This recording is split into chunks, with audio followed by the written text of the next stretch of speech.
Welcome back to episode 16 of The Blend, where I take 4 looks and turn them into one. And today we're blending this eye, this juicy cheek, this lip combo, and this complexion. You guys know the drill. Let's get to blending. I shape my brows and I tightline to my upper waterline with a black crayon. Next, I'm prepping my skin with the Pat McGrath Divine Skin Cream, buffing in a layer of the Pat McGrath foundation. They did in fact use this foundation for the Victoria's Secret fashion show, and you guys know I've been obsessed with this foundation. Concealing to lift the outsides of the eyes, brighten the chin, center of the face, and middle of the forehead. Bella is both bronzed and sculpted, so I'm contouring with my Westman Atelier contour. Mapping out the lips for later by adding contour so they look extra full, and adding bronzer to all the usual areas. Let's go where you would naturally get kissed or like burnt by the sun. Setting as per usual, doing my backwards setting technique, focusing most of the product in the center of my face. I really want the center of my face to be matte and blurred, but then the rest of my face to look juicy and natural. Okay, for eyes, I'm going in with a cool toned taupe shade into my crease, very intentionally placing that in the crease and the crease only, dragging that inwards towards the side of the bridge of the nose, and then up and out. You can see that Candace's eye is not super dark, but there is a really beautiful definition or like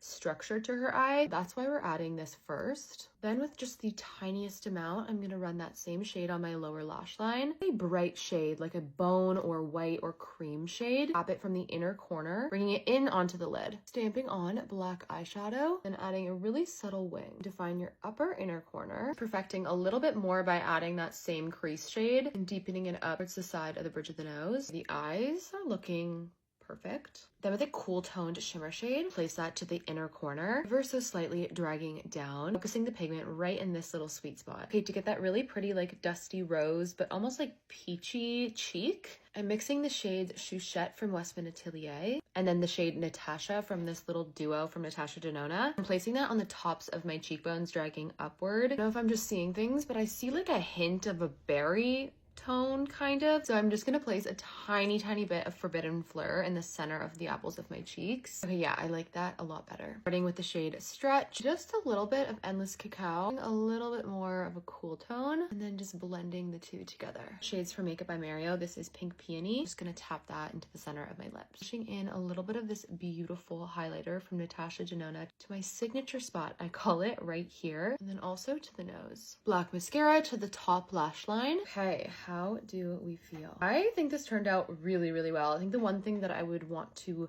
tweak a little bit is the blush shade. I really couldn't find a similar blush tone, but you know what? I'm ready to go out. This looks gorge.